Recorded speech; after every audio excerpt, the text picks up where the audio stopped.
What's up, you filthy casuals? Welcome to Casual Shenanigans Gaming, a podcast all about the irreverent love of gaming. That's right, James. Suck Good job. I did it right. Yay. Are you proud of me? I'm proud of you. All right. Welcome That's all we to ever the show. wanted, James. This is episode 106, and I am the biggest host, Jeremiah. And we are joined tonight by sneaky snake oil salesman, Joel. Hey, friends. What are you drinking tonight? I'm drinking Zevia grape sparkling water. You can't even get grape Oh, soda. no, I right. got a sale for you, boss. Ugh. It was painful listening to you read that name. We are also joined by Dave. Dave, is your webcam higher than it normally is? No, but it is shifted 2 inches to the left, so... I mean, I feel eventually it's going to be topographical. Dave, you ought to just get like a GoPro and mount it on a selfie stick in front of your face so you can just be like looking all around. I rotate my chair the entire podcast, different angles for each news story. Can we add a new Patreon goal to get us all GoPros as webcams? We'll mount them like 6 inches in front of our faces. Ooh, Dave, you can make a taco cam. You could like say, go. No one's ready for that. No one's ready for that. That'll be NSFWSL. All right. And we're also joined by James. What's up? All right. So anyway, announcements. This is the part of the podcast where we announce stuff that's coming up. Rocket League is amazing. Rocket League just crossed 5 million downloads. It is the most downloaded free game or indie game or whatever on the And PlayStation it's only made Network $10,000 ever. Really? No, I'm just kidding. Okay. They have DLC coming out with a couple new cars, couple new wheels, bunch of new flags, new stadiums, et cetera, et cetera, et cetera. It's going to be $4. It's coming out soon. I will probably buy that because I have gotten... I wouldn't lot mind of doing that enjoyment just to give to them. I mean, it's been a great game, and I got it for free. You know what I mean? But I'd be curious to know what PlayStation or Sony does pay for those things, because obviously, or do you just go like you offer your game as free and they say they pay No, I'm sure they don't do that. I mean, I'm just curious. I mean, like it is publicizing your game out there. I mean, you know what I mean? Like it is. Yeah, but So, if they could say, I'll let people pay for my game or get public. Yeah, Sony is definitely paying them. I think the thinking is they wouldn't have hit 5 million units this fast if everyone was paying $20 for the game. I mean, 5 million units, that's a bona fide hit on pretty much any platform. So yeah. That's the thing. Nobody would even have thought to exactly. It probably would be at like 200,000 downloads or something, and it would have still been fun. But I mean, every night when we're on there, it's over 100,000 people online every single night. Dave, what's Battlefield Hardline at right now? I think they're actually in the negative numbers. People are actually returning the game right now. like by hand. They're traveling to EA headquarters and like throwing it at the window. They're like buying hacks so they can purposely get banned. To make the numbers worse. If you like Rocket League, and if you think you're good at Rocket League, and I'm going to take a break because Lock Gamer just wrote in chat, if they make a mobile game, is it called Rocket Pocket League? And that's an amazing name. That's but it should be Pocket Rocket League. I'm sure Joel's looking forward to the Pocket Rocket League. Whoa. James, come on. Some kids might still be listening. Why? Shame on their parents. Shame. They're playing Call of Duty. I think they've heard way worse. I'm in charge. If you like Rocket League, we are going to have a Rocket League double elimination tournament, 2v2. Joel, tell us about this a little bit. Yeah, it's actually going to be just PS4 console only. We're always doing PC stuff with you guys. So people out there that have a console, specifically PS4. Because the console players are lazy as shit and won't organize anything. Oh, I'm sorry. Well, no, we just can't have that many people in chat, so we can only have maybe 2 or 3 people at most until it breaks. Oh, wait, no, it didn't work. But create let us party know again. right into We'll Casual try it one more Shenanigans. time. All right, I'm sorry. You can go now. Right into Casual Shenanigans, and if you guys want to jump in this tournament, I'm trying to see if we can get at least maybe 8 teams together. So find a partner, practice up, send your usernames so we can find you on PlayStation or whatever to play. And what I'll do is we'll get it out via video or something like that and give the roster. So we'll let you guys know who you're supposed to basically compete against. And it'll just be for fun. So the winner just wins, and that's, I don't know. We'll say, yay, you won. But it's just supposed to be kind of fun. It doesn't... so it's not going to all happen on one day or anything. It'll take place over the next couple weeks. And we don't know exactly when it's starting. It'll start whenever we get enough teams. But you need to send in your PlayStation ID and your teammate's PlayStation ID and pick a team name. And so it's a 2v2. And maybe at the end we'll have like 4v4 against like. Yeah, we us- might. Yeah, us hosts we might do that, and versus then we you might guys. think after that it would just be the CSG crew versus Yeah. the online people. Bring us your best. We're Yeah, old. bring We us don't your practice best. a lot. Yeah, We're versus ready. the we'd love to be able to masses. play with more PC people on this. The crossplay works, but we can't do parties, so we can't Right. like choose someone to play with online. So once they patch it, I heard they're working on patching that. So if they do that, we'll definitely have another one. So But for now, yeah, it'll just be PlayStation. And if we have Yeah. Mark on the podcast a couple times, can we use Mark as one of the CSG crew people? Can we just pretend? Oh, yeah. Yeah, okay, cool. He's so good. Dibs on Mark. No, he's my friend. All right. I'm appropriating your friends. It's now time for Patreon thank yous. Patreon is the thing where you guys give us money because we do such a good job bringing the podcast to you. It pays for things like the Potato Masher, which records the podcast. I'm going to click over real quick and make sure I actually did that this week. I did. Fantastic. It also pays for the website hosting, the Teamspeak server hosting. What else does it pay for? It pays for all that stuff. It bought us these nice mics and lights and things to make our faces look prettier for you. And Also TeamSpeak pays even for- works sometimes. It works most of the time. Still works better than PlayStation voice chat. Holy crap. Joel and I were playing on Xbox the other night, and like that was one of the biggest things I noticed. It's like, hey, it's like I'm just talking to you. It's amazing. It's like we just started a party and we're just talking. It's not like one of us is at the end of a phone driving through a tunnel underwater. The thing that gets me every time with PS4 chat is that I'm so used to having TeamSpeak as a separate app. I always log out mid-sentence and like sleep the PS4 as I'm talking to you guys. Like every time I like sleep the PS4 and I'm just talking away like, oh wait, So I guess I'll see you voice chat. Yeah, like no, I'll be talking like, oh, that was a good match. Maybe we should do. I'm like going to talk about the next thing I'm going to go do. Like we should meet up and play something later, and I'm just the PS4's off. Like I do it every we always time. thought you were a dick. Well, All right. consoles turn me into a different person, Joel. So when you guys pledge on Patreon, we like to thank you, and Joel will thank you in a voice of your choosing, if you include that when you pledge, or in a voice of our choosing. So we have one voice chosen. Joel, do you need to do a little prep work for that one? You're going to start with that one?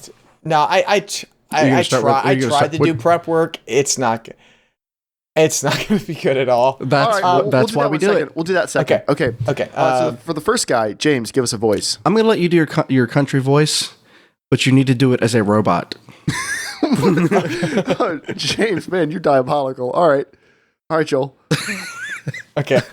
Don't look at it. It's always the worst getting right into it because it's hard. You can't like practice it in your head because it doesn't sound right. We so need it's- we need like a flow chart for Joel. Like voice he starts Okay. at Italian plumber. Okay, first you gotta imagine I'm like applying oil over my face because I'm a robot. The oil goes inside the moving parts. You don't just smear it on stuff. Guys, I'm a robot. So shiny and chrome. I'm the Tin Man. The Tin Man. Come on, he would just put oil all over him. That's not how it worked either. It's not like I'm putting it on my face like that. I didn't watch that wizard. Putting the oils on the cracks and stuff. The Wizard of Stop it. Just stop it. Stop talking. Just start reading. Howdy there, Ashton. You pledged money. Thank you for pledging so much money. What was that? There seemed to be Italian Dracula came out there. Well, thanks very much for your pledge. We'll make sure to boom, get on our good podcast next week for you. Bye now. That was almost a sentence. I do appreciate that he Why had did I robot just go 6 into shooters Italian though. Dracula again? What was that always English? sneaking out. Hey, your pledge. Oh my! Well, this segment's gonna run a little long. Joel, who's I our can't second breathe. name? Oh gosh. You gotta try to do Ultra Grunt. I That's the spoilers, James. No, well, you All okay? right, They requested. This next guy requested Shane, the Ultra Grunt's voice. He's Who British, is in case anyone British, doesn't know. Yeah. a very well-spoken British person, so he's not. Well, he's British. He sounds well spoken. We honestly don't know. They all sound well spoken. You can hear the street like, trash versions of. I know his is hard because this is not like it's not like super English. It's like I don't know. It's a little bit different. Would you say it's like an Italian plumber? More of an Italian Dracula. Or Italian Dracula, that's what it was. I can't do it any other than very good. Knightwolf updated their pledge, but that's not him. I can't. Do more. What? Do it more. Do that. I'm gonna start more. with the hey guys, like he does with his personal videos. Oh man, I'm gonna. Oh, you're worried about messing it up? No, I'm worried about going right into Australian accent. I'll tell That'll you. be close to normal. Yeah. Put another shrimp on the bobby. And we're all racist. Thank you very much for Knightwolf update their pledge. Just that's saying it's Australian. I can't. I'm just committing to Australian. it. Hey Joel. guys. Just hey guys, this is Ultra Grunt. Do that. Just start. Wait, Hey guys, this is Ultra Grunt. Hey Start guys, with that. That'll this is get you to- Ultra Grunt. Nightwolf updated their pledge. Just want to say thank you very much for doing that. We've just really appreciated you doing pledge because the podcast is we just love doing it for you guys and you're really cool. That's definitely Australian. It's definitely Australian. It was decent Australian though. Yeah. Actually, like Joel, that was a Australian guy, like born in Australia, moved over here when he was 8. Like you're not really sure, but he's pretty exotic. Like that's what that was. I like what Liam called it in chat. I will not say it out loud. All right, we now start the podcast like we always do with the main topic. No one's gonna sing anything. There's no main topic song. Main topic. Thanks, Dave. All right. So a year ago, this is total luck. I just happened to be looking at notes or something, and I saw a year ago we made DayZ predictions at the end of July 2014. On the podcast tonight was me, Dave, Joel, and Collide, who played a lot of DayZ with us. And we made predictions about where we thought the game would be by the end of last year and the early part of this year. Now, a couple months after we made those predictions, they released a new development roadmap, which invalidated some of them. So we're gonna talk about our predictions. We told you we'd revisit them, and we're going to. And a note on the roadmap changes, Jeremiah. The biggest thing that we're going to be way off on is the time of the beta, because that got shifted by like 3 quarters. So we mentioned the beta a lot in our predictions. So that's why it's going to be so far off, just as we're talking about it. Well, pretty much everything we're saying is going to be off. Spoilers. But we're going to talk about that. We'll talk about the new roadmap, and then we'll talk about why. You'll see why in just a minute here. So we'll start with my list. So I had 4 predictions. The first prediction was the new rendering engine, player controls, etc. will not be functional or in place until holiday season 2014 or early 2015. None of that has happened. My second prediction, larger zombie counts will be added right before beta, which is probably holiday 2015. So that could still happen because holiday 2015 is not here. The vehicle system will probably be very interesting but difficult to use and will not work properly until early 2015.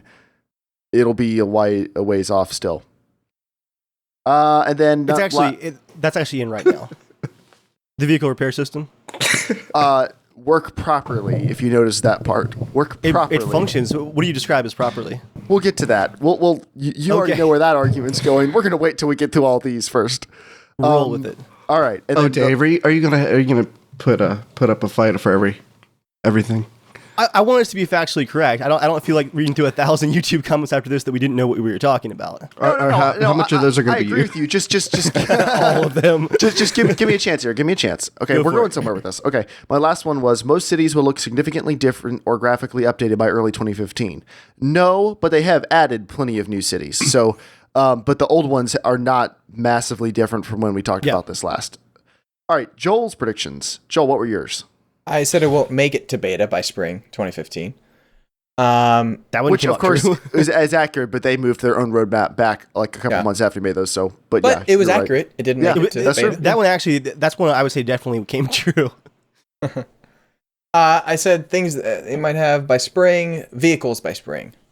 I didn't think they would have vehicles by spring. So, did they have vehicles by spring? I honestly don't remember when they had it. I know they have a truck. Yeah, so I guess they don't have vehicles. They do have. You were actually surprised, Joel, because you were saying no vehicles at all till spring, and they actually had the vehicle in by November. But it didn't work when it came out. So they had a vehicle in the game. We're getting to that later, Joel. We're getting to that later. It worked. Okay. It worked way before your prediction. That like it didn't work in November, but it worked in December. Okay. Anyway, let's just get the predictions out. Yeah, and then we'll break them down. Dave, I got you. By beta, your name was by beta. Servers will work very well. no lag, no delay from buttons, switching weapons, from looting. Like, I don't It's know. not beta yet, so we don't know. And I was saying I don't think by beta it would have lag or delay or any of that. So I didn't think it was gonna have that. And then I think zombies had a chance to be in by spring, like the final form of zombies. Okay. All right, Dave. My prediction was beta by spring, so like Joel's, they changed the roadmap right after that, so that one didn't come true. Crafting and base building by beta, I mean, that's part of the features of beta, so it hasn't happened yet. That's still a possibility. I guess it's going to have to be if beta's feature complete. We'll see. Joel, you went back and added these notes, right? What's that? I can always tell when, like, Joel making notes on my technical ramblings is hilarious. New graphics engine, culling lighting, something added, dark interiors. Well, I did it because Dave didn't add his own notes. So yeah, I was just taking care of something for you, Dave. Oh, I'm still gonna make fun of you for it. Don't worry. Yeah, seeing the renderer is gonna be DirectX 10 now. I think different interior lighting is definitely still a possibility. Dark interiors is what everybody wants. Stick to it. We're talking about what's happened, not possibility. Read it. All right, 100 player servers by beta, but we're not beta yet. Mods and private hives. I'm guessing here that vanilla DayZ will be better than the mod was at maintaining like the main popularity versus all the Splinter mods. Right, which again, it's too early to say. Yeah. And then Collide, who was on Daniel, the only one he had was, actually playing the part of Daniel tonight is James. Daniel couldn't be here, so James, what was his prediction? Daniel, feel that it will sell 5 million copies by. I have numbers, by the way. Okay. Numbers are right at around 3.5 million. It's slowed down a bit. It's possible for 5 lifetime, though. What Daniel was saying, too, was that he thinks that since DayZ is, since, bugs and all, since it is so unique that it is so ridiculously hardcore, not really hard, but I would just say hardcore in the sense of everything is like, your boots get wet, that's the damage, every little thing. Because it is so unique, he thinks it's going to have a lasting impact and eventually get up to that amount. So that's what he was kind of referring to. He agreed with Dave on most of the stuff, thinking that it will have a lasting appeal. And then so shortly after we released those predictions, as you can see, we were off on a lot of them, and then a lot of them can't be true or false because beta hasn't happened yet. So, but they released a new roadmap, and their new roadmap in Q1 of this year, there'd be basic vehicles, advanced loot distribution, new renderer, new zombie AI, basic stealth system, zombies and animals, diseases, improved cooking and horticulture, advanced anti-hack system, dynamic battle eye. Some of these are a little hard to quantify. There was a vehicle in game. I would argue that it was not very functional for the first couple months. They were very hard to find. For the first 3 or 4 months, yeah. Yeah, they would flip over, break, kill you. Like, there was lots of issues with them. So I don't count that as it's in the game, because that's like saying, yeah, house will be up by Q3, and the house has a roof on it, but no sheetrock or floors. Hey, that's my house. Yeah. So, and then by Q2, advanced vehicles, repair and modifications, and we're at the end of Q2 now. Advanced animals, life cycle, group behavior, player statistics, new UI, player stamina, dynamic events, world containers, new physics system. So world containers are no, right? No, they're in. Well, they're in experimental. They'll be released next week on stable. Okay, that's not in. I mean, it's the end of the 7th month of the year, so you could debate we're in third quarter. I'm not trying to pick it apart. Just go with me here. That's not in. Testing on experimental is not in the game. That means they're working on it. They're working on all this stuff. I can't say that it's not on stable either, because that's been the barrels have been in since 0.57, which was June. Advanced vehicles, repair and modifications. That's also a little hard to quantify because they've been working on that in experimental. But and when they say advanced vehicles, that means advanced vehicles, as in mini vehicles. Advanced vehicle system. System, yeah. That is in stable right now. All right, I don't want to get technical, but I do want to get technical. Yeah. Third quarter starts the beginning of July. Okay. So anything that comes out next week or anything is third quarter. Right. And new UI did not happen. Player statistics, I don't... No, didn't they change a little tiny bit of the UI? Well, Yeah. The new UI is actually in, but it is disabled, so that's kind of like it's a no. there, but it's not. It's a no. We're gonna get to this. Like, there's a lot of they're working on it. They're working on a lot of things. Working on is not in. In means in, and everyone can play it. For the player statistics, that is actually the backend's all there. They wrote a whole new backend for it. There's nothing that's reporting to yet. Like, there's no like public facing like here's your player page yet. Dynamic events. So not quarter 2. Yeah. Dynamic events are a no as well. Dynamic events are helicopter crashes. There's 3 different types now. That's in. On stable and actually working? On stable. Yep. Is that the only But thing we've they've had got? dynamic events since what, last year? Since the mod? Yeah. It was actually canceled for standalone originally. We had 1 helicopter crash last year. They've added it's actually 3 types. There's random police cars, random Russian choppers, and random American choppers. That's a dynamic event. Those are the first ones. It is a server-wide event. The new physics But it system, only happens on restart of server though. That's correct. Yes. It's not really dynamic. That's not dynamic because the servers eventually Okay. they're not supposed to be restarting. They're only restarting now. It is a dynamic event according to the developers. When they say dynamic event on the roadmap, that's what they're referring to are helicopter crashes, random police cars, and stuff like that. That's what they're referring That's to. a spawn. That's the thing. depressing. I don't consider it a dynamic That's like event saying unless every different gun you Right. find somewhere is a dynamic event. Look, a gun's in a different place. You guys can disagree with their description of it as a dynamic event, but according to their roadmap, that's what they're correct. talking And that's about. what well, we're I disagreeing with. disagree. I That's what I'm disagree. disagreeing. Unless I can pay to have the event happen, then it's not dynamic. Okay, so that's the end of quarter 2. Is that wallet dynamic? I don't know what That's that's. that's H1Z1 dynamic. We're not going to read quarter 3 and quarter 4 yet. So here's the point of where we wanted to go with this. Game development is hard. So anytime we're ragging on stuff, it's not because it's hard and they don't have it done yet.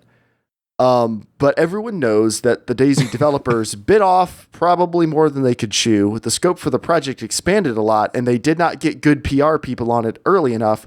So for a couple years now, they've been over-promising and under-delivering, which a lot of game companies do, to be fair. Like, there's a lot of optimists who say, wow, it's going to be out by this time. I'll have all these features. And then when reality hits and stuff breaks and things don't work out, that's not necessarily all possible, and that's what we're seeing with DayZ. That's why we wanted to come back and revisit these predictions. Pretty much none of ours came true. A lot of them rely on the beta, which didn't happen by the time the beta was supposed to happen. They did move the beta date backwards. But game development's hard, and the development of DayZ is a lesson in probably letting the public play it too soon because they get to experience all the ups and downs along with you.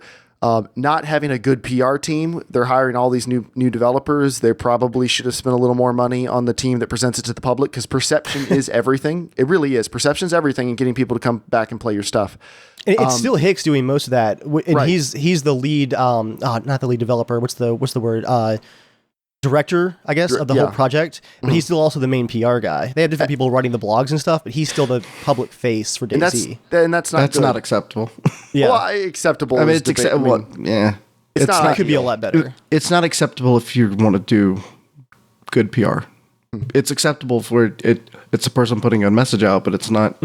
You would never look at that and say, "Oh, that's a good." Those are good habits to do in PR. What I'll say real quick for Hicks is that he's done a much better job than Dean did at PR, and he's actually done a really good overall job. His main problem is that, as you might imagine, he's always got a split focus. So blogs can be a day or two late. He can be late answering questions and stuff like that. The overall PR message has been better, but he needs help, I think. Yeah. Well, I mean, he honestly needs a full-time social media person. Yeah. They need more than one. They could even run his own account. Yeah. I mean, Yep. So it's interesting because, like with DayZ, and you could kind of tell that Dave and the rest of us disagree on this a little bit. When they talk about stuff being in the game, they are probably, this is another reason why they need PR people. They're thinking something different than we're thinking. When I see advanced vehicles, repair and modifications, I think it's in game, it works, anyone can try it, anyone can do it.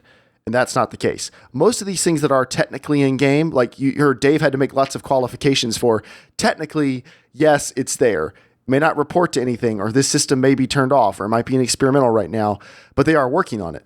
But that's the thing, is they're working on all this stuff. I mean, they're working on getting to beta. They're working on all these systems we haven't seen yet.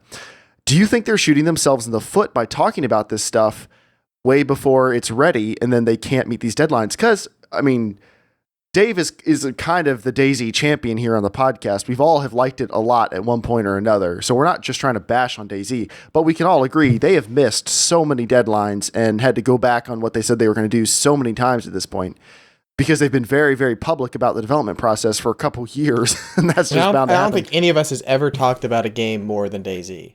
That's probably I mean, true. like, I've talked about Half-Life, but really? I mean, but we don't have Really? Half-Life. Yeah, I'd say so. We don't have Half-Life podcasts, though. I mean, like, I Dude, mention it, but we talk about DayZ. Bro, let's think about this now. Well, yeah, we have Fallout 3, but I'm saying... How much have we talked about Fallout 3 in our time? Okay, well, maybe I guess Fallout 3. Other than Fallout 3. Hours and hours of just... I was even thinking last night, why am I even still thinking about DayZ? I think only because it's still in development. That's the only reason. If it was done, I probably would never mention it again. From a PR perspective, I mean, I know they want to have their own internal development map, but it should be internal. I think they could do very, very general, like we're hope to do some of the bigger chunks at these quarters. And then as they get closer to being able to actually release some of these smaller features, I mean, yeah, improved cooking and horticulture, I guess that's a big thing for some people, but that's not really like a, oh man, DayZ's completely changed now. I mean, that should be the month of, they're like, this is what we've been working on. We're close to completion on this feature type of thing. And then just leave the big stuff for the public, honestly. Dave, what do you think they should be doing differently, if anything?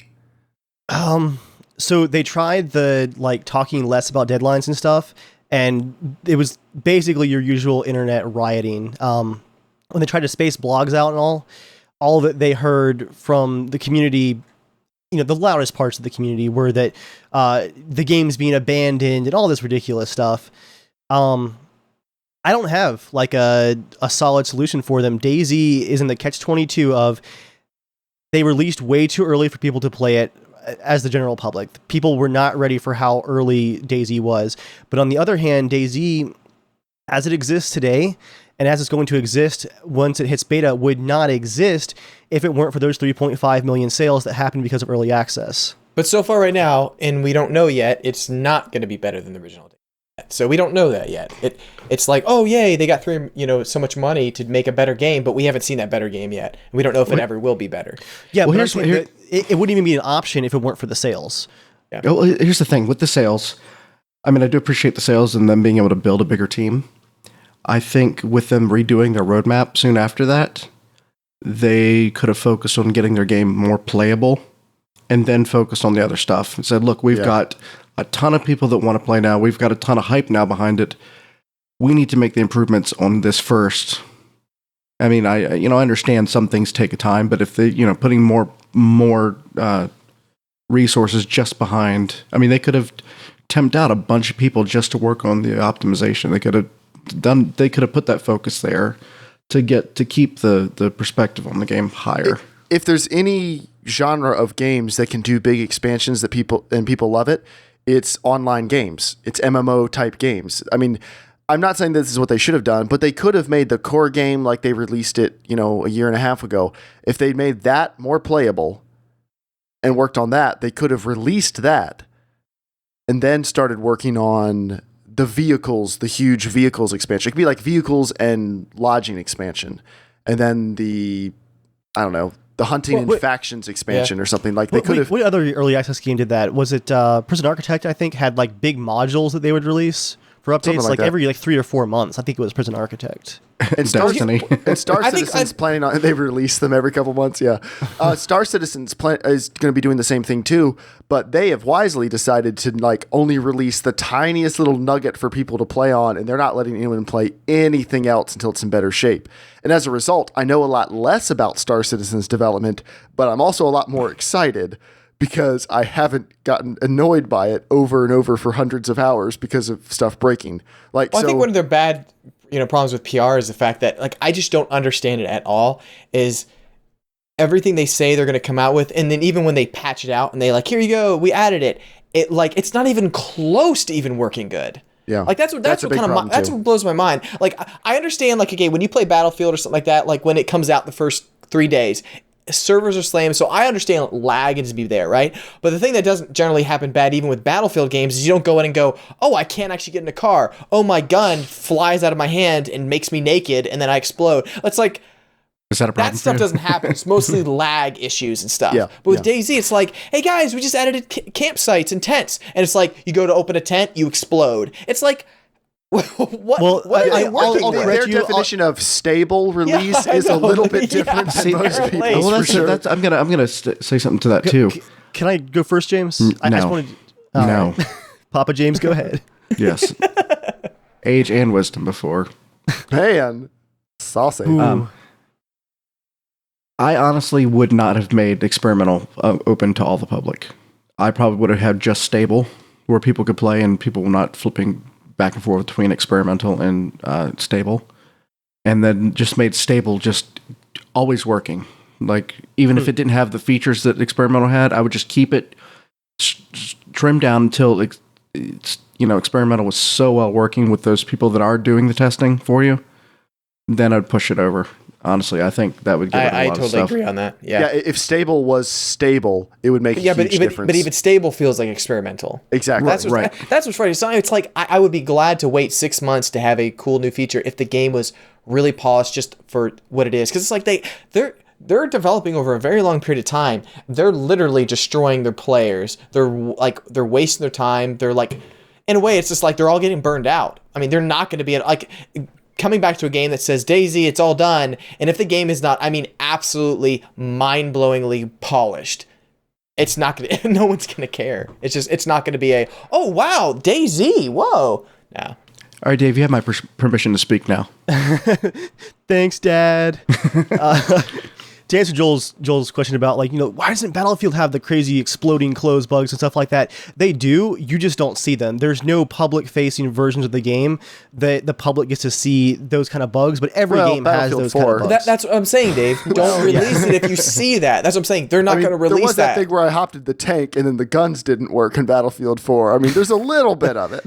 I'm just saying, like, they're not going to put out something that's that, like, you expect, oh, I'll be able to walk. Oh, you can't actually walk. Like, you press forward and you glitch and your knees break. I'm saying, I don't know why DayZ sees it's okay to, like, let's put this on stable. And they realize, I mean, every patch, it's like, oh crap, we got to fix this in the next 24 hours. Like, what do they not test? Like, they don't test anything apparently. It's just like, it's close enough. I think they need to say, instead of like, hey guys, play it, here's a stable version. It's like, hey guys, it's still in development. If you guys feel like coding too to fix things, go ahead. It blows my mind because I've just never seen that in any game before. That goes back to the Catch-22. DayZ released incredibly early, but it wouldn't exist if it didn't release. Like, as it's being developed, like it's definitely a Catch-22. And to answer James's question, yeah, stable is not really what I would describe as 100% stable, but stable since experimental came out is a lot better than it was. That early 2014 period before experimental servers were there was like the wild west of patches. Jeremiah, you might remember like the hot fixes that came out after the spring patches last year. Like every patch had a hot fix. Yeah. It was bad. Sometimes Experimental more than one. has. Yeah. But even now, when something does move to stable, it's still, they're moving broken stuff. I mean, I'm not talking about incomplete features. I'm talking about broken stuff. Yep. And that shouldn't be acceptable if you're going to put the word stable on it. I mean, Well, it's stable early access. It still has the launch warning. But it's not stable. Here's Just don't call it stable. It's not stable. This is what I would like. Semantics, It should though. always be Well, experimental. that's the problem. It should always The be- semantics are killing them. You can justify it any way you want, and I'm not saying you're trying to do it, but like that's why you need a PR person to go. I'm sure on their team they're going, yeah, but I mean it's early access, and they need a PR company there telling them, and you are killing your player base. You're killing your player base by doing this. What could they call it instead of stable? Like early production access? branch Just stay or with early access and only. I mean, let even people if they play do it. production, just don't let people play your testing stuff as much as your. Yeah, if I it's mean, not for me, working well, don't let 'em play here's. it. I like the fact that I can go in and see new features as they're coming together. Mhm. But I want to have that solid experience too. If I just want to, get in and play, but I don't know which one. If either one is going to give me a decent experience, that's the problem. If I had the stable where I could hop in, play with you guys, we know it's not going to crash every 5 minutes, and we know that zombies are going to just like walk through doors and stuff like that, and something glitchy is going to happen. that would make it a lot more fun. And then, if, Dave's like, hey, I'm going to check out the new feature. It's like, yeah, let's check it out. I'll hop in experimental with you. I would be inclined to do that. I mean, I would be fine with, just getting like 3-month patches for stable, Yes, honestly. I think that would be a good idea, is moving to a 3-month patch cycle and not a 1 month. And one thing I've been happy to see this summer, James, is they're no longer afraid to just turn broken stuff off. Like 2 months ago, when they were making changes to the zombie AI, and zombies were basically had reverted back to their teleporting ways, they were going to turn them off completely for an entire month instead of releasing broken zombies. And thankfully, the experimental version got so many iterations that by the end they didn't have to do that, but they were like already announcing, guys, zombies are getting turned off till they're fixed. I think that's a longer patch cycle, and not being afraid to turn things off would really help. Yeah, but you shouldn't get to that point, honestly, when you're stable. I don't even know how they're getting to that point. No, like, because I played it. I feel like it was like 7 or 8 months ago. I don't know. Maybe it was less than that. I played it. I remember playing once, and it was actually pretty stable. We played. The lag wasn't that bad. Like, I don't know. They had a couple new weapons. It was before vehicles, so whenever that was, I played right before. That was like before October, vehicles. Joel. Okay, so it's been a while. Okay, but here's the thing: is I remember I was going to go back and play it, but I remember asking you at work saying, "How are vehicles?" and it was freaking out. I was like, "Nope, ain't gonna like this. This pisses me off because it's like, save that for all the crappy people that want to like play the game that's just busted and they can try it. I want to still be able to have DayZ I can jump in and play, and I don't know why they're ruining it every time. It's like, don't put it in there if it doesn't work. I mean, if I have to hear Jeremiah go, one more time when we're playing. Still not as bad as Joel's sighs during DayZ. Oh, my nightmares. Oh, yeah, Joel. All right. This is... You know how many times I heard Joel go, What? Can we quickly go through quarter 3 and quarter 4? Because this is almost laughable. I'm like, all right. This Quarter is three, not that close. 3, traps, barricading, character lifespan, and soft kills, animal predators and birds. Skills. Oh, soft skills. Sorry.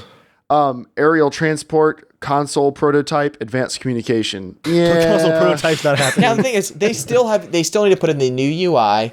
The player stamina's not in yet, or is it? I'm not sure. Okay. We're unsure about enough of that. Okay, we'll see. They haven't even finished is the new quarter physics one system stuff. in?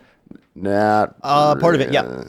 Okay, well, so no. Okay, so that means for quarter 3 and quarter 4, all of this construction base building and Steam community integration before the end of quarter 4. Like, no, there's Plus, no way. Animal companions. There's So- no way. Wait, is that on the list? I didn't even know that was on the list. Animal Get companions a little is on the lonely list. in the apocalypse. Dog meat. I really hope there's an option to put a zombie on a collar. Ooh, yeah, cut their arms All off. And right, look, we could pile on this all night. Okay, we're not going to. We do need to move on for time's sake, and just because we could beat the horse forever. We're all mostly on the same side. Some of us are a little more critical. Dave is a little more optimistic. That's one reason why I like talking to Dave about this. Is he always does remind me of the good things that are working and the stuff they are putting in. And it's easy to get a cynical view, especially if you read news on the internet. So thank you for that, Dave. Well, I'll just say where I am right now is I have played 2 hours in the last 4 months. That tells you what you need to do. Yeah. I am optimistic and patient at this point. And I'm just tired of talking about it. I just want to see where it ends up. I'm just really tired of the guessing. Well, stay tuned for a DayZ related announcement in the next couple weeks from us. That's all. Oh yeah, I forgot about that. James, Go ahead, James. I was going to say that's the thing. If you're not talking about it, then they're not getting any word of mouth marketing. Yeah. But also, I was going to at this point though. I mean, they need you people always to stop playing. No, they don't. It needs to they stop need- being absolute trash every time a patch comes out. It needs to be decent. This is the last point I wanted to make. Okay. There were some times that we had really good experiences when they first put like the hot cold system in there. Yes, that was. And we were amazing like time. struggling to like find food, struggling to like we had to like find stuff to get warm. Now, that was actually legitimately fun. Like we were all like, "Wow, this is a new experience," and it wasn't even like a few days later. Where it was like, "Well, gone." So, yeah, there are experiences that can be fun. We just, they're too far off for me at this point. All right. We can beat a dead horse all night long, But We can talk about the beta version when it comes out. in are quarter four. there any games that are similar in their scope or their genre that are better? Has there been one that's still in early access that has beaten DayZ, do you think? Not in sales numbers, but in the scope of the game. Like some people really like The Forest, which appears to be a lot smaller in scale, but plays pretty well from everything I've seen. I haven't really played it, but like for what it's doing, it seems to do really well. Rust is a lot more cartoonish, but it seems to work really, really well for what they've been doing with that. Also a lot smaller. Ark Survival Is it Evolved, still also a lot smaller. Hackerfest? And they all go back and little forth. bit. I Yeah. think Rust has gotten a lot better on the dev side since they like went back and started from square one on a lot of stuff. They My didn't understanding update their is- stable branch for 11 months. and that was the smart way to do it because when they updated it, people were blown away by how good it was. Yep. But other than that, like H1Z1, I wouldn't say is. I like the movement and everything's a lot better than DayZ. But the core gameplay mechanics, there's just isn't a whole lot there. Well, yeah, H1Z1 had some cool things like with the crafting system, Yeah. and base building, but it felt really generic. Honestly, I'm looking forward to H1Z1 in a few more months, honestly. I'm kind of in the same boat that I am with DayZ for H1Z1. I found it different enough to play as like a side game, but I'm not going to have hundreds of hours in it, I don't think. I did like it, though. The cities especially, I thought were a nice touch. Yeah. But Yeah, I would just say It that I was think a little DayZ generic. has the only chance of getting me to come back to that kind of genre of game. Yeah. Just because, I mean, I played it for 2 years, and we played a lot of it. I mean, definitely one of the most I've ever played any game. So I think it really only has one more chance to get me back to playing it. And it just, I'm not expecting it to be in beta or be very good when it's all done. I just don't think it has, based on what we've seen. But I would love for it to be really good. I would love for them to just pull out like the underdog and be like, whoa, they polished it. It works great. Because I would enjoy playing it again. But I think the one zombie game that, I mean, it's not an MMO, but the one that was actually legitimately well done and fun was State of Decay. Like, I don't know if Yeah, you guys that all was a- played that that. was a lot That of was a fun. really, really well done game. I wish they would make a multiplayer out of that. well, we'll see for the second one. They were teasing it, apparently, for the second game. But it's now time to talk about the news. News time! Dave, what's your news item? you guys remember Batman, the game that console players are currently enjoying and Yes. PC gamers can't buy? Yeah. Apparently, that game is in such bad shape that NVIDIA is offering entire teams of developers to help them specifically with their game. Probably so NVIDIA doesn't get in trouble because they gave away all those Batman codes included with their cards. Like, it's in their best interest to, like, at least get this thing limping. Now, Jeremiah, we've talked about the podcast before, the forum post by the ex-NVIDIA driver dev during the Vista Yes. era, talking about how a lot of times developers depend on both AMD and NVIDIA to, like, prop their games up. This is like a next level version of that where Warner Brothers is getting direct full teams from NVIDIA to help finish this game. This game's not finished on PC. It wasn't even close to finished. And I just can't think of anything like this that's ever happened before. It's beyond embarrassing for CD for Projekt developers. Red's just sitting and laughing like ours worked. Yeah, you know what they added, James, in the last patch? More options to customize Hairworks because their game actually works. Yeah, It that works was so well. cool. We don't even know what they add at this They point. took We'll the just- most popular features that people were modding in like text files, and they added them as official game options. And that worked really well for me because Segway, the Fury X, people have figured out how to unlock the voltage. That was like the Fury X was supposed to be an overclocker's dream. It turns out it overclocks like 5 to 7%. That's not really a dream. That's like the stuff that people were doing 6 years ago with graphics cards. But people were like, okay, but when the voltage gets unlocked, and I was one of these people, like the cooler can cool like double the heat that the card puts out, or 50% more or something. So when they unlock the voltage, maybe we'll be able to juice this card really hard and push it to like crazy levels. Well, Can I just mention one thing? Oh, Yeah. sorry. You were still going. Never mind. Keep going. someone has figured out how to unlock the voltage or how to, I mean, it's like, it's not that it's locked, just AMD's official software doesn't let you modify it. So a guy has figured out how to make MSI Afterburner modify it. He bumped up the voltage and couldn't really, he overclocked it like a couple percentage points faster. It's not really much faster. That part's kind of a disappointment. It's still a very quiet card, extremely cool card, and extremely small card. So for all those things, and it trades blows with the 980 and the 980 Ti at 4K, still a great card, but not really the NVIDIA killer a lot of people were thinking. So that made the decision for me. I sold my 970s. I'm currently running a 980 Ti.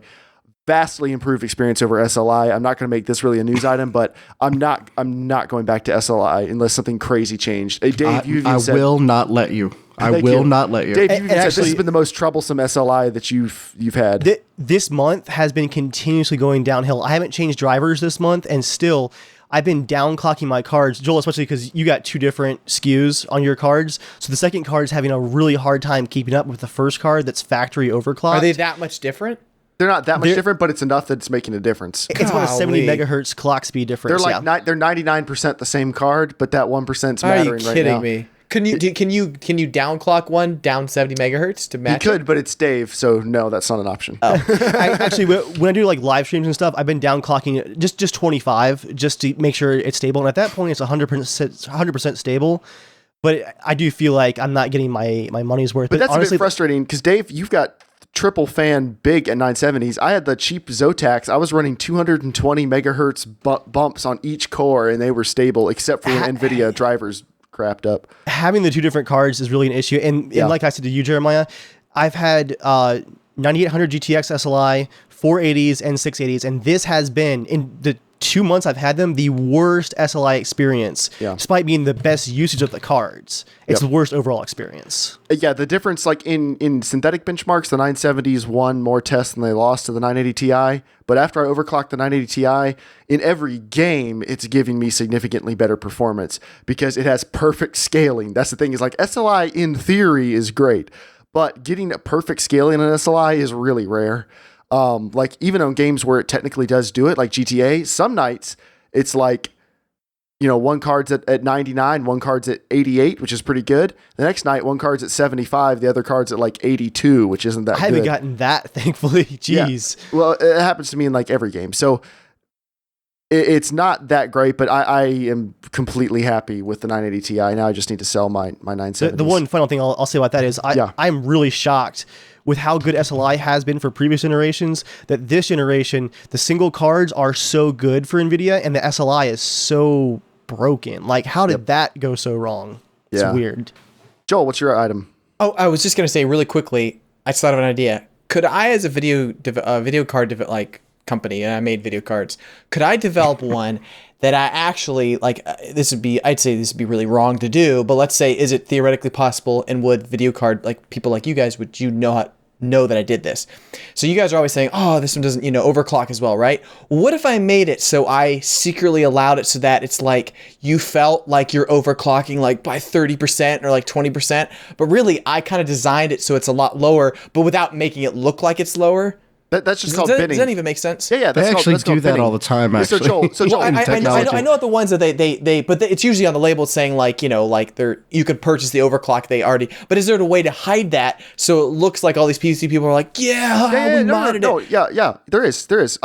So with binning, you'll notice like, all right, so with Zotac, I bought a Zotac 980 Ti. I have the 980 Ti Amp Edition. There's the Amp Edition, the Omega Edition, and the Extreme Edition, and there's like there's 2 other versions, but they're like just variants on fan design, so they're not really performance-wise. But there's 3 tiers. They are the same card, but they know that, all right, 95% of these cards can hit 1300 megahertz. So they sell them at like 1150 megahertz. Then they take a certain percentage of them and they sell them at 1200. And these aren't the exact numbers, but then they take a certain percentage and sell them at the full 1350. So people like me are overclocking going, oh my goodness, this thing overclocks like 25%. This is amazing. It's the same card as the more expensive one that other people are buying. They're buying a guarantee that their card will. Yeah. I'm taking the chance. But is there, but like eventually you know what they're doing though, right? Like, did you know that? Or were you like, oh, wow, I figured, did you find it later? Like, oh, I kind of felt like I was... Enthusiasts, no. Intel did this for years with their Core 2 Duo series. And no one knew that? Quads. No, everyone... Well, enthusiasts know, but they're okay with it. It's not a conspiracy. Huh. Intel, they need a certain amount of them to work when they sell them because these things are expensive to make. Well, I understand, but I just wondered, like... They're basically saying, how slow can we make it where it still is fast, but they all work? That's their goal. I just figure like they do I feel this like if all I the could time. be CD, if I was like a CD developer and hardware and I made this stuff, I'd be like, guys, the PC people, they love tinkering with stuff. Let's make it so they give as many options, and it really feels like they're just getting a lot. But really, we could just give them the 6 quad core or whatever it is, But that's really what they're doing, Joel. But they're not being condescending about it. They're saying But I just wanted to know, do you think there would be a way they could do it where you just want to know if you can be condescending? That's what you want to know. In the end, numbers don't lie, and the internet never forgets. Yeah. I was just curious. Yeah. A great example, Joel, is the 970 memory issue.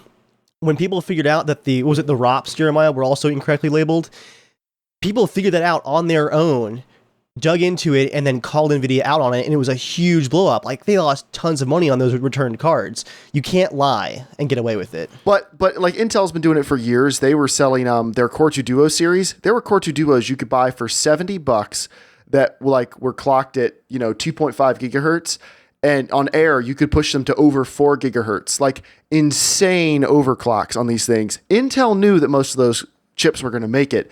They just chose to bin them a lot lower so that they could sell more of them to make more of a profit margin. There's nothing wrong with that, especially because the chip is unlocked and you can overclock it. AMD had a different solution. They took their lower binned chips that wouldn't be able to run at the higher speeds. They turned one core off and sold them as triple core processors back when dual cores were still popular. So like a triple core was still better than, nothing. Mm-hmm. They would sell them as triple cores at the same speed. So the overall CPU was still being stress less. So people figured out with a firmware update, a BIOS flash, you could unlock the 4th core. And if your chip was one of the good ones, you could have a fully working quad core, just as good as somebody who paid 25% more than you. Enthusiasts know about it. Enthusiasts like it because it feels like they're getting more for their money, even though if they really understand the industry, really all you're doing is you bought a part that had a lower percentage chance of being that good than one of the more expensive ones, and you're just playing, it's called the silicon lottery, or the silicon lottery. Did the triple core ones have hyper thrashing? AMD's core structure, Joel, is different than Intel's. The hyper-threading is not, like, their processors have an entirely different architecture, so no, it doesn't work that way. But they do this. They do this all the time in electronics. Like you can a lot of times get the same exact thing in one product versus another. They just turn off features because when you do so many of a production line things, going and changing features like physically actually costs you more than just doing the bulk. Yeah, and you're not going to get the people to buy the expensive stuff, but you can get them by the cheaper. I mean, your profit margin isn't as high, but and it makes sense because if you have it on a small device, if you're using the full CPU or all the power, it's going to take a lot more power. So they probably, whatever. I don't know. For stability, for heat, for everything, it makes sense. I know for those. Just because most of the processors can hit 4 gigahertz doesn't mean they all should be running at 4 gigahertz. But anyway, Joel, what was your item? Yeah. Mine, real quick. It was really cool. Phil Spencer was on. I was reading this article about him talking about Xbox One. Apparently, he was saying that just as they were working on Xbox One being able to stream games to the PC for Windows 10, they're working on right now.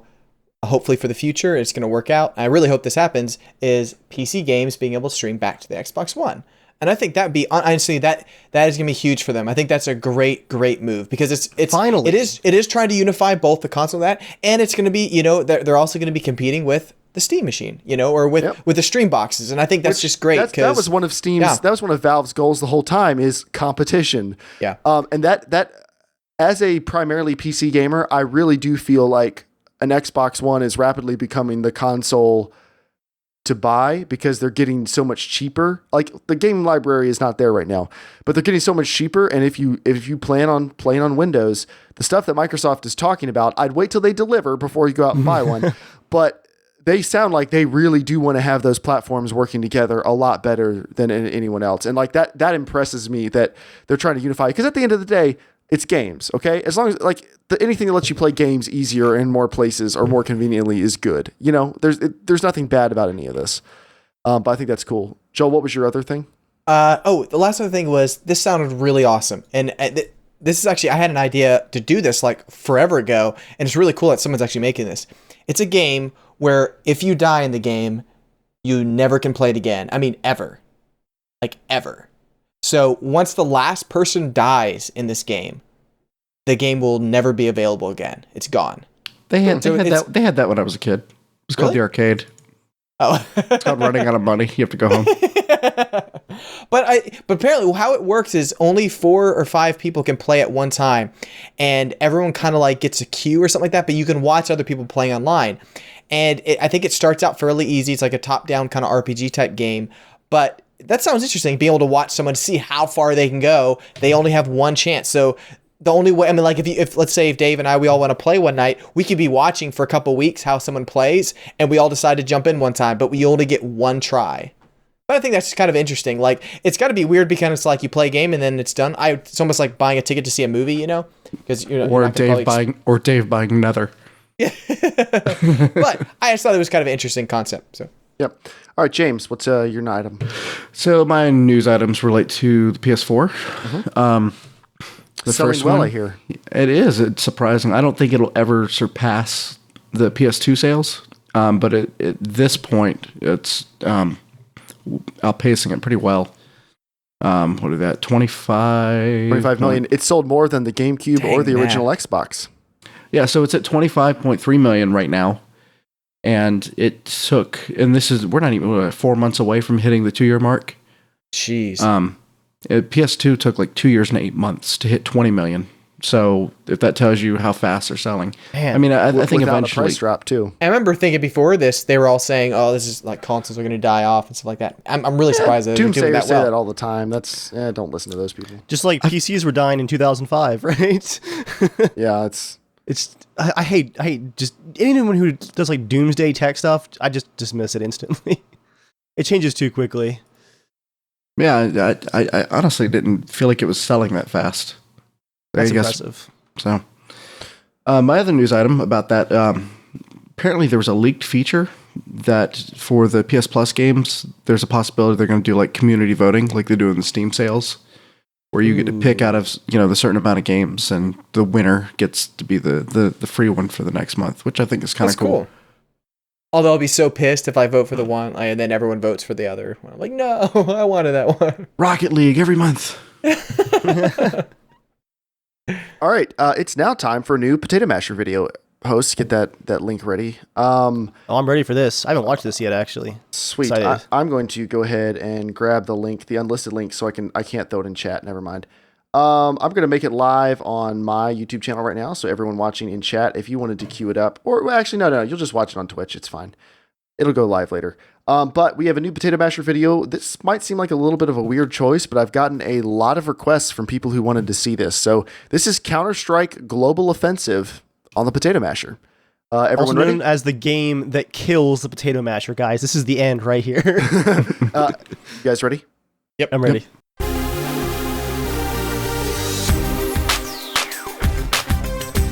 Lately, I've received quite a few requests to test Counter-Strike Global Offensive on the Potato Masher. If you don't know what the Potato Masher is, it's a $350 computer built in late 2014 that's designed to compete against the PlayStation 4 for the rest of its life cycle. Links to the original build video and FAQ videos are in the description of this video, as well as a link to a high-quality download of this video if you want a pixel peep. I recorded and uploaded this video at 60 frames per second, so make sure you're watching at 60 if your browser supports it. I'll be honest, I was surprised that so many people wanted to see how a Source game that's a few years old runs on a pretty decent computer. But CSGO is a very popular game, and I can see that some people might be looking at a budget build so they can get into Counter-Strike, Dota, League of Legends, or some of the other older popular PC exclusives. At any rate, you'll be pleased to know that the most important part of Counter-Strike runs perfectly on the Potato Masher.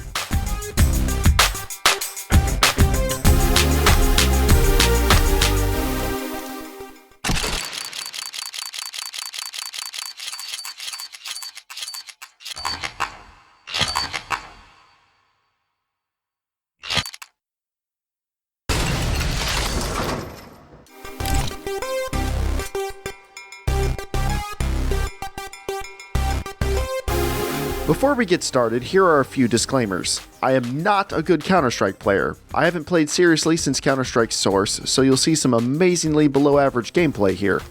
Also, for reasons you'll see later in the video, I had to disable VSync to properly test a few features. Because of this, you'll see some screen tearing in a few clips. Anyway, let's get to it. CSGO looks like every other Source game. I mean, seriously, what else do you want me to say? It looks fine. Not amazing, but Counter-Strike is about blazingly fast gameplay and gambling your allowance on a virtual economy, not graphics. It does have a fairly timeless look that will hold up for a few more years, as long as you've never played Battlefield or pretty much anything else that has guns and came out in the last few years. I set my original target at 1080p, 60 frames per second, maxed graphics. That was very easy to hit, as you can see. No careful testing required. This is literally the first video footage I recorded after turning the settings all the way up. As you can tell by the performance overlay in the left-hand corner of the screen, this didn't push the potato masher much at all. Let's give it more of a challenge. 60 FPS is well and good, but if you rely on carefully honed twitch reflexes and split-second reaction times, a 120 or 144 Hz monitor is a great upgrade. The potato masher handled higher frame rates extremely well. You'll be happy to know that 120 FPS worked great, still at very high settings. Still at 1080p, I bumped the frame rate limiter up to 144 FPS. At very high settings, the game fluctuated between 120 and 144 FPS. If you had a G-Sync monitor capable of that range, and there are some on the market, you'd never know the difference. That said, a stable frame rate is always ideal, so I lowered the settings to high, and 144 FPS was instantly achieved. The visual difference between very high and high is slight, and at that frame rate, visual fidelity is second to speed. But let's look at some other resolutions. Okay, here's where it gets fun. For time's sake, yes, the potato masher can do CSGO at 1440p on very high settings at 60 FPS. 60's easy. It can also do 120 FPS at high settings. If that's just not good enough, drop down to medium and you'll get 144 FPS. Of course, you'll need a $750 1440p 144 Hz monitor to take advantage of this, but you could if you wanted to. If 1080p at very high settings isn't good enough, and 1440p at very high settings looks pretty boring, you could always play at 4K and very high settings. That's right, the potato masher can't play most games at 4K 60 FPS and certainly not at max settings, but Counter-Strike Go is one of those games. I don't know why you'll need to play at 4K with 16x anti-aliasing, but it's an option. You'll still be stuck at 60 FPS though, because even if you lower the settings all the way down, you won't hit a stable 120 or 144 FPS with this computer at 4K. It does get close though, so again, if you had a G-Sync monitor, that would probably work. Of course, there aren't any 120 or 144 Hz 4K monitors on the market right now, but they'll probably be here at some point, and when they get here, you'll be stuck with the 1440p 144 Hz peasants crying about how you can't buy a $2,000 monitor to hook up to your $350 computer. Counter-Strike Global Offensive looks fine, runs great, and is still the brutal, lightning-fast game you played on the library computers in middle school. If you want to build a budget computer to get back into it, you'll probably have great results. If you enjoyed this video, suggest another game that you'd like to see me test in the comments. Check the description for links to all the stuff I mentioned before, and have a great day. What's up, James? You all right there? Jeremiah, can we get some more 60 Hz footage of that skin library? Just slow motion? Just them gun skins? Oh, gun skins. Like, what skin library? What are you talking about? Oh, what are we watching? You don't play Wrong video. Counter Strike. No, I was laughing at the playing in middle school in the library. That's so true, though. I've done that too. No, it wasn't. Well, no, for James, that would have been in college. Oh. Shut up. Anyway, it's now time for the mail. Mail time! Okay, 2 quick pieces of mail. Tyler wrote in and said, "Hey guys, been listening for probably close to a year now. I missed an episode here or there. I don't think I've heard you guys talk about the Arma 3 mod Breaking Point, though. I, like you, played DayZ mod and then standalone. I really wanted to like it, but it was so broken I felt like I was fighting the game more than the zombies or other players. I know that feel. Breaking Point is like DayZ, except it works.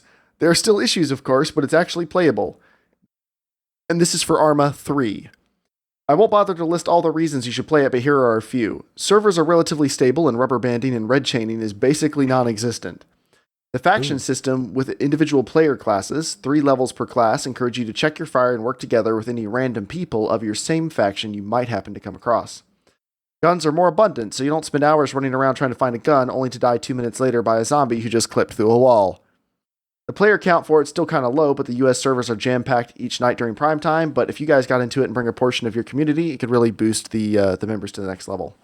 Thanks, Tyler. Actually, I've heard about this, but I've just never got around to checking it out. Did he write this during the podcast? No, not Tyler. Just too perfect. No, not the Tyler. Oh, right, but whoever wrote this. No, he didn't. We got it a couple days ago. But honestly, I've been wanting to try it out. If he says it works well, this might be a good time to do it. I mean, Arma 3 works. Vanilla Arma 3 works very well. So it might be a good time to try it. And then Matt wrote in, and this is a tech question that will be answered in more depth on the Casual Shenanigans Tech Podcast. New episode getting recorded soon. But he says, hey guys, he wrote into casualshenanigans@gmail.com, just like you can. Hey guys, been listening to the show for a few months now. I really enjoy it. You guys have a great dynamic. I noticed that it seems like you talk a lot about overclocking processors. Whenever you do a build, it seems to always be a priority to make sure to get an unlocked CPU. And I'm going to skim through the rest of this email just for time's sake. His build is a GTX 980 and a 3570K. He upgraded from an i3 because the 3570K was on sale at Micro Center for $100, and he was worried his i3 might become a bottleneck for that 980. He mostly plays racing simulators, but he plays regular games on a TV. He runs everything on high or ultra on the single screen. He only uses the triple screens he has for racing sims. He only occasionally has frame drops on Witcher 3 or R Factor 2 or Assetto Corsa. So here's his question. Would it benefit him at all to overclock his CPU? He doesn't overclock the 980 because it seems like he pulled the short straw in the silicon lottery and just about any overclock on it crashes the driver. He said, you guys seem to be huge fans of overclocking CPUs, so I was just wondering if I should overclock the CPU just because I can. What are your opinions? Keep up the great content. Your podcasts are what get me through a long workday sometimes. Thanks, Matt. So should you do it just because you can? On one hand, it's free performance in a lot of cases. A 3570K is clocked at a very conservative 3.4 gigahertz, and I've never seen one that couldn't hit 4 gigahertz very easily. I would say, and Dave, interrupt if I miss something. If you don't have aftermarket cooling, if you're using a stock Intel cooler, leave it alone. You're fine. Just leave it as is. Yeah. If you have an aftermarket cooler, go ahead and do a light overclock if you want to. If you want to get into it or learn how to do it, overclock it up to 4 gigahertz. If you're wondering, should you, do you need to, install MSI Afterburner. It comes with Riva Tuner Statistics Server, and it'll let you put an overlay on your screen that will show you what percentage of your graphics card's being used, what percentage of your CPU, what percentage of your RAM, what percentage of everything is being used. If your CPU is hovering at 70% on all the cores, 70, 80% while you're gaming, you will probably get a performance bump when you overclock your CPU. If your graphics card is at 99% all the time, then your graphics card is being used as much as it possibly can, and games won't run any faster if you overclock the CPU. But especially with simulators, they tend to like fast processors. So it's a definite maybe, but I would install some sort of stats tracking thing so that you can know if you would actually gain performance. Because if your 980 is not being used to its most potential in all the games, then yes, you should. If it's already being used to its max potential, there's no point in doing it now. I will say Debbie has a 3570K, and in GTA, I was able to get another 5 or 6 frames per second at 1080p by overclocking her CPU from 3.4 to 4.2, which is still very conservative. So it definitely can get you some extra performance in a lot of games. And there'll be more, again, we'll go into more detail on these tech things on Casual Shenanigans Tech. But you can go to www.casualshenanigans.com to catch up on old episodes or subscribe to us on youtube.com/casualshenanigans. This is just a good time to make a little plug. We've done 2 Casual Shenanigans Tech episodes.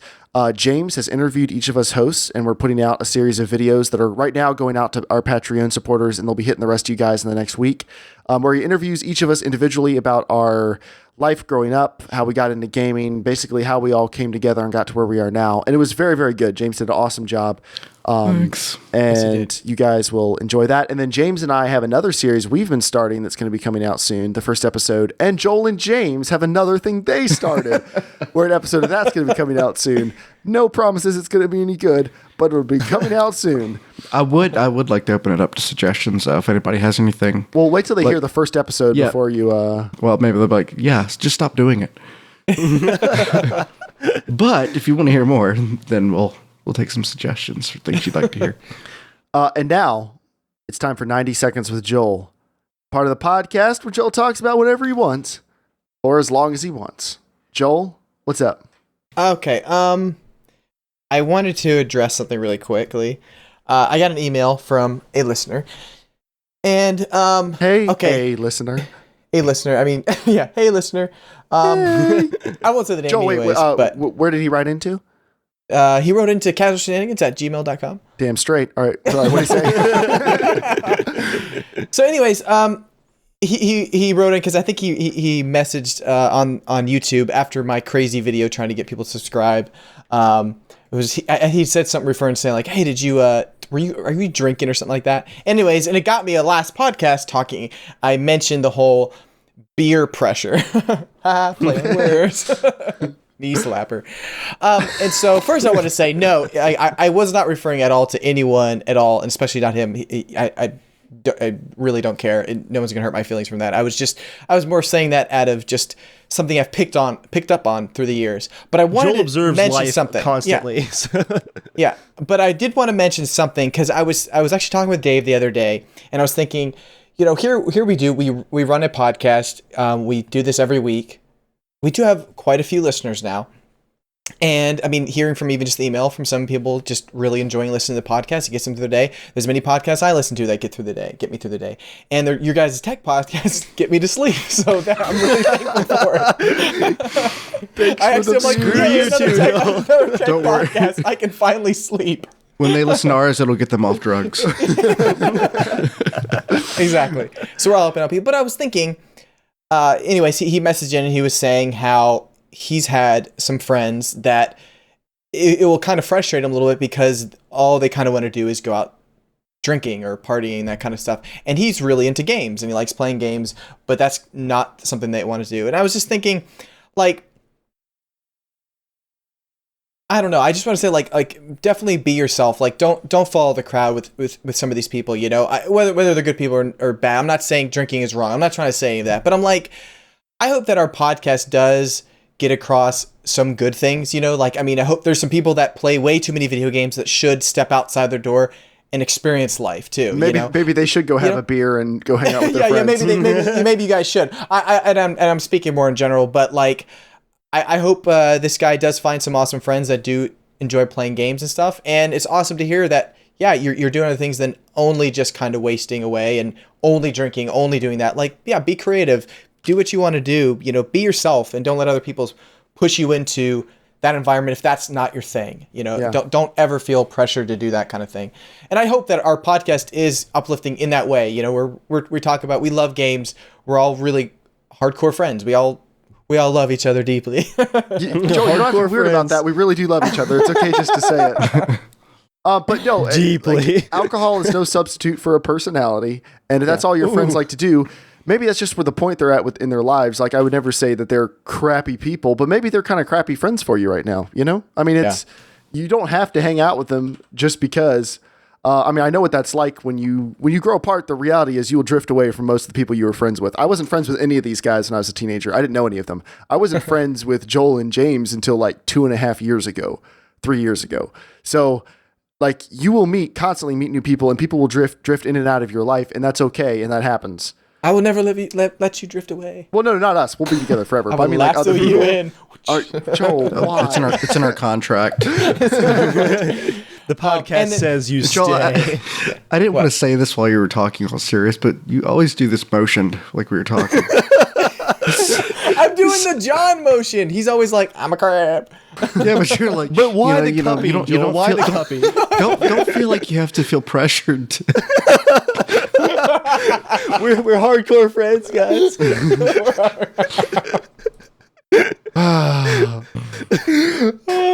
Can I have a comment of the week here, Jeremiah, real quick? Yes, you can. Oh, we haven't done that in a while. We should bring that back. This is related to Joel's little motion here. And I'm going to give a shout out here to Raid. He posted a comment on the last week's podcast on my channel, and he has a time code to the video. And I'll describe what the time code goes to. It was Joel talking about early access and how if Star Wars came out, his exact phrasing was he'd be like, it would be really hard not to watch it in early access before it was finished, the new Star Wars movie. Like, I love Star Wars. It's like, that'd be like the hardest thing in the world. And of course, Jeremiah goes, well, that wouldn't be the hardest thing in the world. To which we all lose it. So Ray's comment here, this is so great. He has a time code to that section, and he says, high enough quality content to have 2 semi-successful YouTube channels, check. First of all, screw you. Second of all, old enough and responsible enough to have multiple firearms each, check. Mature enough not to laugh at an erection joke. Nope. Why I enjoy CSG in a nutshell, ladies and gents.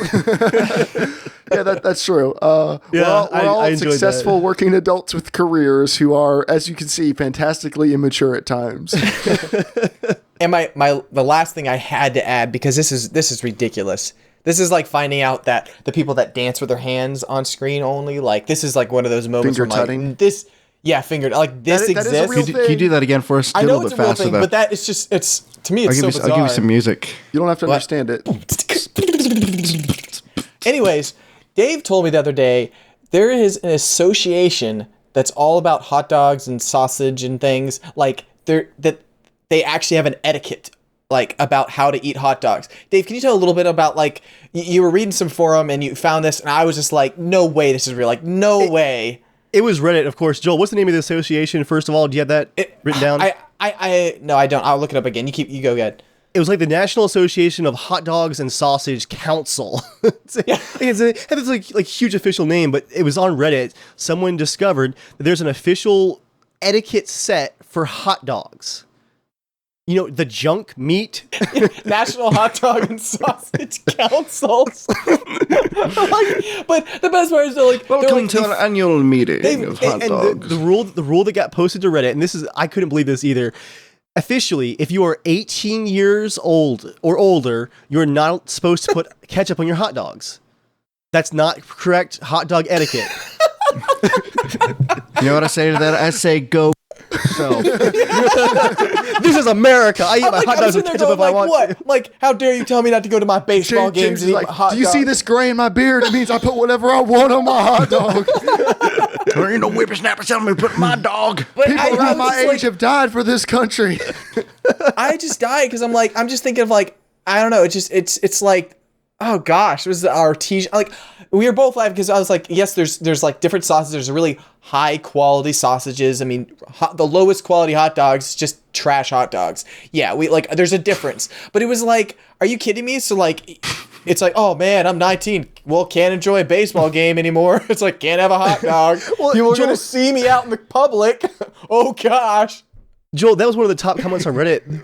And this made me laugh so hard too. The guy's just like, look, they already have no credibility because it's hot dog and sausage council. Like, those are two very different things. You can't just Are paint they? with a broad. Yeah, there's some very like. one's trash meat stuffed into a skin. The other one's trash meat folded into a tube that's about the same size, and they're sold in the same section in Walmart. You You just can get some offended really good, Germany like, as a Polish, country. Polish, like, Okay, we're you not know, talking about Polish, like Germany. sausage, yeah, are we? and well, but I think that's what the difference. But it's like, really, Yeah. I just Yeah. kind of, I feel like just like this English accent, like, hello, kind sir. It's like, how dare you, like, pull out the little glove, like, smack you in the face, like, toss the hot dog on the Smack you ground. with the bun. No, only mustard. Get out of my Anyway. country. Wow. I smell a protest coming on. All right, that's all I had. Just stop it, people. Just stop it. Go blow up. Yeah, go below. As we wrap the podcast down tonight, anyone have anything else they need to mention before we go? Nebula is launching on Saturday. You'll be able to buy it on It'll be out the there. nebulafromhell.com. Yep, and it's cheaper than it was on Kickstarter. So Nice. And screw you to people that Kickstarter. James, I think you have a teaser for something, right? Yep. What's up? If you thought we were salty this week, you won't believe what we'll talk about next episode. You have to tune in to find out what we're talking about. Just kidding. We're talking about all the things we wish Nintendo would do to become a decent company again. And that will be next week at 8 p.m. right here on youtube.com/casualshenanigans, 8 p.m. Eastern Standard Time next Thursday. But until then, you can go catch up on old episodes. youtube.com/casualshenanigans in iTunes, in your podcast listener app of choice, on our website, www.casualshenanigans.com. You can also follow us at Casual Shenanigan, at Germ Gaming, at Evil Viking on Twitter, and Evil Viking 13 and I have our own respective YouTube channels. This is the first week that the podcast is only being uploaded in a video format to our main YouTube channel, so everyone go check that out. Obviously, if you've made it this far, you have already found it. Good job. And with that, anything else we need to cover? Anything else we need to say? Yeah, if you're a listener and you know other listeners, tell them, hey, switch over to this YouTube channel. Yeah. So, All right. With that, guys, thanks for coming out. Thanks for watching. As always, stay casual.